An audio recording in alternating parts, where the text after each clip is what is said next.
En ce mois de Ramadan béni, mes frères et sœurs, il est plus que primordial pour nous d'agir afin de réformer nos cœurs et ainsi concrétiser l'objectif pour lequel le jeûne a été rendu obligatoire.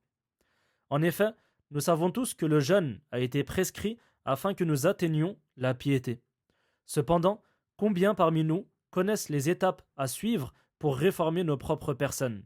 Combien parmi nous connaissent les moyens permettant d'atteindre la piété?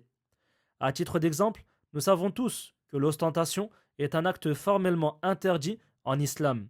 Mais combien parmi nous connaissent les moyens permettant de s'en débarrasser? Nous savons également que la jalousie ou encore l'orgueil sont des comportements que le musulman se doit d'éviter. Mais combien parmi nous connaissent les moyens permettant d'en être épargnés? Cette série de cours, comme vous l'aurez compris, vise donc à être une cause pour connaître le chemin menant à la piété et à la réforme de nos actes. Et avant d'entrer dans le vif du sujet, il convient de comprendre que la purification des cœurs et des œuvres doit passer par deux étapes essentielles. La première, se débarrasser de tout ce qui est mauvais en nous, et c'est ce que l'on appelle en arabe at-tasfiyah. La deuxième étape, fournir des efforts pour se parer des plus belles qualités et des plus beaux comportements auxquels l'islam nous a appelés, et c'est ce que l'on appelle en arabe at-tarbiyah. C'est-à-dire que pour réformer nos propres personnes, nous devons, dans un premier temps, nous débarrasser de tout ce qui est impur en nous. Puis, dans un deuxième temps, nous devons chercher à obtenir et à ancrer en nous toute qualité pure et tout comportement pur. Et ceci, car le cœur est à l'image d'un récipient.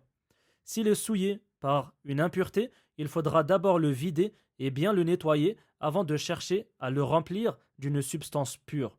Et il en est ainsi pour le cœur. Il faut le nettoyer de toutes les impuretés morales qui peuvent s'y loger avant de chercher à le remplir par la lumière de la connaissance et de la foi en Allah. Et le fait de compléter ces deux étapes que nous avons précédemment citées a un nom. C'est ce que l'on appelle en arabe at-tazkiyah, la purification.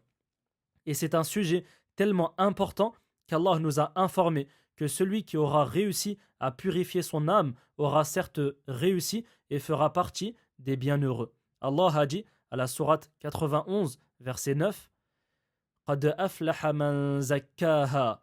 Bienheureux sera celui qui l'aura purifié, c'est-à-dire celui qui aura purifié son âme. Qu'Allah nous permette de purifier nos âmes de la meilleure des manières et qu'Allah nous permette de faire partie des bienheureux ici-bas et dans l'au-delà.